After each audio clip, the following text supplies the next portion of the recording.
আসসালামু আলাইকুম। ফৌজদারি কার্যবিধির কিছু ধারা নিয়ে আমরা আলোচনা করব। ফৌজদারি কার্যবিধি একটি বৃহৎ সিলেবাস, অনেকগুলো ধারা, 565টি ধারা রয়েছে। এই ধারাগুলোর মধ্যে বেছে বেছে কিছু ধারা, কিছু না অনেকগুলো ধারাই আয়ত্ত করতে হয় যারা বার কাউন্সিল এমসিকিউ কিংবা রিটেন যারা দিবে তাদের জন্য, এবং প্র্যাকটিস জীবনেও এই বিষয়গুলো খুব দরকারি। তো সেগুলোর মধ্য থেকে আমরা একটি 200 ধারার বিষয়ে জানব। 200 ধারার বিষয়বস্তু হচ্ছে বাদীর জবানবন্দি। বাদীর জবানবন্দি এখানে কি বলা হয়েছে, এই ধারায় কি বলা হয়েছে? বলা হয়েছে নালিশের ভিত্তিতে অপরাধ আমলে গ্রহণকারী ম্যাজিস্ট্রেট বাদীর শপথপূর্বক জবানবন্দি গ্রহণ করেন এবং যদি সাক্ষী উপস্থিত থাকে তাদের জবানবন্দিও গ্রহণ করেন। এই যে এবং সাক্ষী উপস্থিত থাকে তাদের জবানবন্দিও গ্রহণ করেন, কিন্তু বাস্তবে প্র্যাকটিসে আমরা কি দেখি? প্র্যাকটিসে আমরা দেখি যে 200 ধারায় যদি আমরা কোনো সিআর ফাইল করি কোর্টে, 200 ধারায় যদি আমরা কোনো সিআর ফাইল করি, তাহলে আমরা ম্যাজিস্ট্রেট কী করেন, আমরা যখন পিটিশন দিই এরপরে ম্যাজিস্ট্রেট একটি সংক্ষিপ্ত বিবরণী লিখেন, বাদীর কাছ থেকে জানতে চান, একটু সারসংক্ষেপ লিপিবদ্ধ করেন। অর্থাৎ বাদীর কাছ থেকে তিনি ঘটনার মূল বিষয়বস্তুটা জানতে চান এবং তারপর কি করেন, তিনি এটি আমলে গ্রহণ করেন অথবা তদন্ত প্রতিবেদনের জন্য প্রেরণ করেন। কিন্তু এখানে যে বলা রয়েছে যে সাক্ষী উপস্থিত থাকে, যদি সাক্ষী উপস্থিত থাকে তাদের জবানবন্দি, সেই বিষয় কিন্তু হয় না, সেই বিষয়টি কিন্তু গ্রহণ করা হয় না। কেন হয় না সেটা কোথায় বলা আছে? সেটা বলা আছে 1982 সালের 24 অধ্যাদেশ বলে। এখানে একটু পরিবর্তন আনা হয় এই 24 অধ্যাদেশে। সেখানে বলা হয় ম্যাজিস্ট্রেট সাক্ষীদের পরীক্ষা করবেন যদি তিনি প্রয়োজন মনে করেন। ম্যাজিস্ট্রেট সাক্ষীদের জবানবন্দি গ্রহণ করবেন যদি তিনি প্রয়োজন মনে করেন। আসলে প্রয়োজন তিনি মনে করেন না সাধারণত। এই বিষয়টি হচ্ছে এই কারণে এরকমটি হয়ে থাকে। তো আমরা দেখব যে এই 200 ধারায় যদি সারসংক্ষেপ, যখন ম্যাজিস্ট্রেট সারসংক্ষেপ গ্রহণ করেন তখন কিন্তু সেখানে কি করা হয়, স্বাক্ষর প্রদান করা হয়। স্বাক্ষর প্রদান কে করেন? ম্যাজিস্ট্রেট তিনিও করেন এবং বাদী করেন। তবে বাদী যদি না করেন তাহলে কিন্তু তিনি দণ্ডবিধি 180 ধারায় দণ্ডনীয় হবেন। দণ্ডবিধির 180 ধারায় কি বলা আছে? 3 মাস বিনাশ্রম কারাদণ্ড বা 500 টাকা জরিমানা বা উভয় দণ্ড। এই কথাটি 180 ধারায় দণ্ডবিধিতে বলা হয়েছে। সেজন্য আমরা এখানে লিখে রেখেছি কিছু ধারার সংযোগ আছে। সেটা হলো 180 ধারা দণ্ডবিধি, 192, 528 এবং 537 ধারা ফৌজদারি কার্যবিধিতে কি বলা আছে সেই বিষয়টিও আমরা দেখব।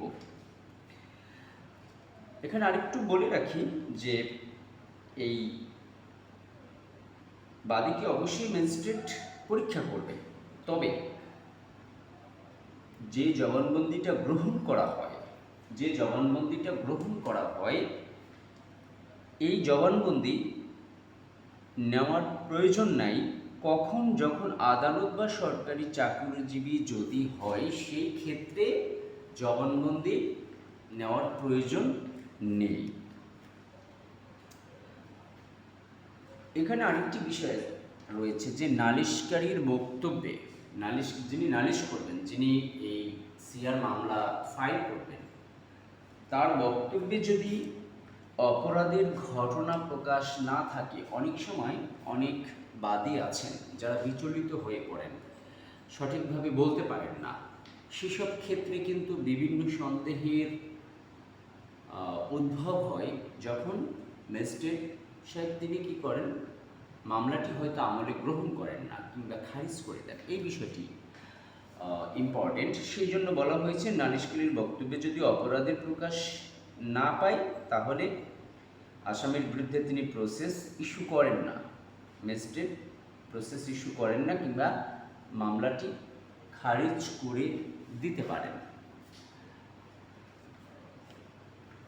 এখানে আরেকটু এই 200 ধারায় বাদীর জবানবন্দির ক্ষেত্রে 192 ধারায় একটি সংযোগ ধারা রয়েছে।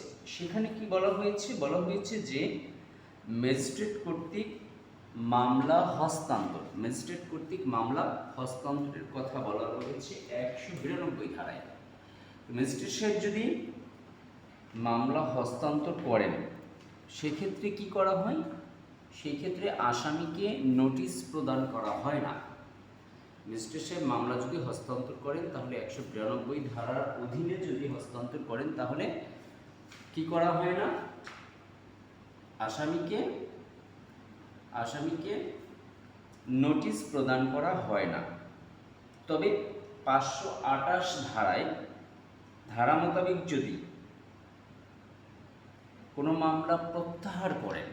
মামলা যদি প্রত্যাহার করেন 528 ধারার অধীনে, এটা কে করতে পারে?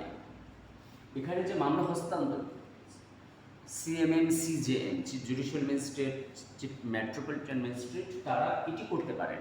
528 ধারায় মামলা প্রত্যাহার করার জন্য আসামিকে নোটিশ দেয়া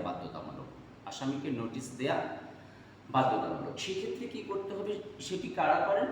সেটি পারেন দায়রা জজ পারেন, সিএমএম পারেন, সিজেএম পারেন, অর্থাৎ চিফ মেট্রোপলিটন ম্যাজিস্ট্রেট এবং চিফ জুডিশিয়াল ম্যাজিস্ট্রেট, তারা কিন্তু এই মামলাগুলো প্রত্যাহার করতে পারেন। সেক্ষেত্রে অবশ্যই 528 ধারা মোতাবেক আসামিকে নোটিশ প্রদান করা হবে। 192 ধারায় হস্তান্তর কথাটা যখন আসবে তখন আসামিকে নোটিশ প্রদান করা বাধ্যতামূলক নয়। খুঁটি এই বিষয়গুলো জানতে হবে, কারণ এমসিকিউ বিভিন্ন ধরনের হয়। বর্তমান সময় বার কাউন্সিল পরীক্ষাগুলোয় যে ধরনের কোশ্চেনগুলো হয় সেগুলোর অনেক গভীরে গিয়ে পুরো বিষয়টাকে যদি আয়ত্ত করা হয়, সেজন্য কোনো যারা এমসিকিউ দিবেন বা রিটেনের ক্ষেত্রে তাদের জন্য সমস্যা হওয়ার কথা না, হয় না। বর্তমান সময়ে বার কাউন্সিল পরীক্ষায় ভালো একটি গাইডলাইন পাওয়া খুব গুরুত্বপূর্ণ, সঠিক দিক নির্দেশনা পাওয়া, সুন্দরভাবে ধারাগুলোকে প্রক্রিয়াজাত করে পড়া খুবই গুরুত্বপূর্ণ। সেগুলো বিভিন্ন ক্ষেত্রেই হয় না, কারণ অনেক সময় অনেকের ব্যস্ততা থাকে বা পড়ার যে সময়টা প্রয়োজন সেই সময়টাও আসলে অনেকেই করে উঠতে পারেন না, যার জন্য সঠিক দিক নির্দেশনা গাইডলাইনের মাধ্যমেই অবশ্যই এই বিষয়গুলো দ্রুত একটু সলভ করা সম্ভব। আচ্ছা, আমরা এরপরে যেটা জানব যে নালিশ, আমরা তো নালিশি মামলা বলি, সিআর মামলাকে নালিশি মামলা বলি। তাহলে নালিশ কে করতে পারে? নালিশ করতে পারে যে ব্যক্তি অপরাধের ঘটনা জানে সে নালিশের দরখাস্ত করতে পারে। নালিশের দরখাস্ত করতে পারে যে ঘটনার বিবরণ বা ঘটনা সম্পর্কে যে পুরোপুরি জানে। এখন আরেকটি কথা হচ্ছে, আমরা আগে বলেছিলাম 200 ধারায় বাদীর জবানবন্দি লিপিবদ্ধ করতে হবে, বাদীর জবানবন্দি লিপিবদ্ধ করবেন এবং সেখানে স্বাক্ষর করতে হবে। তবে যদি বাদীর জবানবন্দি লিপিবদ্ধ না হয় তাহলে কি হবে? মামলার কি হবে? সেই বিষয়ে বলা হয়েছে যে 200 ধারায় যদি নালিশ লিপিবদ্ধ করতে ব্যর্থ হয় তা শুধু অনিয়ম হিসাবে গণ্য হবে। কি হিসাবে গণ্য হবে? অনিয়ম হিসাবে গণ্য হবে এবং 537 ধারার অধীনে সেটি সংশোধনযোগ্য। কত ধারার অধীনে সেটি সংশোধনযোগ্য? 537 ধারার অধীন সেটি সংশোধনযোগ্য। 537 ধারার অধীনে সেটি সংশোধনযোগ্য। কি বলা আছে 537 ধারায়?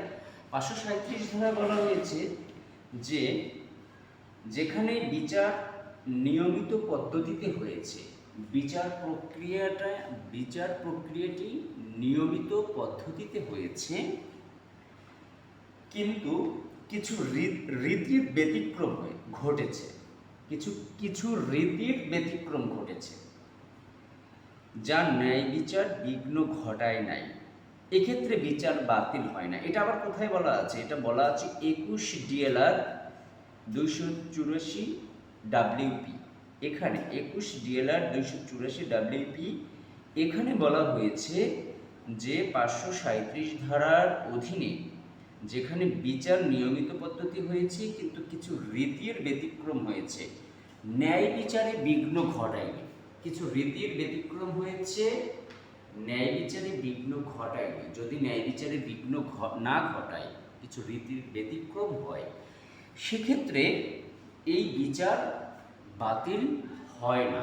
সেক্ষেত্রে এই বিচার বাতিল হয় না। তো এই যে সংযোগ ধারাগুলো রয়েছে, 200 ধারায় বাদীর জবানবন্দি, এই বিষয়টি জানলাম এবং এর সাথে সংশ্লিষ্ট কিছু ধারা রয়েছে। 180 দণ্ডবিধির কথা বলা হয়েছে, 192 সেখানে বলা হয়েছে হস্তান্তর, মামলা হস্তান্তরের কথা, 528 সেক্ষেত্রে বলা হয়েছে মামলা প্রত্যাহারের কথা, আর 537-এ বলা হয়েছে যদি জবানবন্দি গ্রহণ না করে তাহলে সেটি 537 ধারায় সংশোধনযোগ্য। তো একটি ধারা পড়তে গেলে সেগুলোর সাথে অনেক কিছু সংযোগ ধারা রয়েছে। এই ধারাগুলোকে বুঝে শুনে পড়া এবং আয়ত্ত করা এটি খুবই গুরুত্বপূর্ণ প্র্যাকটিস জীবনে। সেটা তো পরে পরবর্তী প্রথম যেই প্রক্রিয়াটি সেটি হচ্ছে বার কাউন্সিল MCQ রিটেন, দেন হচ্ছে প্র্যাকটিস জীবনে আসে এবং সেখানে এগুলো অ্যাপ্লাই করা। তো সুন্দরভাবে একটি ধারাকে সুন্দরভাবে ভেঙে ভেঙে বিশ্লেষণ করে পড়লে যেটি সহজে মনে থাকে এবং যখন শুনে কোনো লেকচার হোক সেই বিষয়গুলো শুনে এবং সাথে সাথে যদি নোট করে পড়তে পারে তাহলে কিন্তু এই বিষয়গুলো খুব কার্যকরী একটা বিষয় হয় এবং মনে থাকে এবং গভীরে গিয়ে পড়ার কারণে MCQ যেভাবে যে আঙ্গিকেই আসুক না কেন, বার কাউন্সিল শিক্ষার্থীরা যারা আছেন MCQ দিবেন এবং যেভাবে যে আঙ্গিকেই আসুক না কেন তার কিন্তু সেই পরীক্ষা দিতে কিংবা MCQ প্রশ্নটা ধরতে তার কিন্তু কোনো সময় বেগ পেতে হয় না, সে সহজে এটা বোঝে। তাই একটি ধারাকে বিশ্লেষণ করে পড়াটা খুব বেশি ইম্পর্টেন্ট, এই জন্য সঠিক গাইডলাইন দরকার। তো যাই হোক, আপনাদের সকলের জন্য শুভকামনা যারা বার কাউন্সিল এক্সাম দিবেন এবং ভালো করে একটি ধারাকে বিশ্লেষণ করে পড়ার চেষ্টা আমাদের খুব জরুরি। ধন্যবাদ। পরবর্তী কোনো ধারা নিয়ে আবার আলোচনা করব।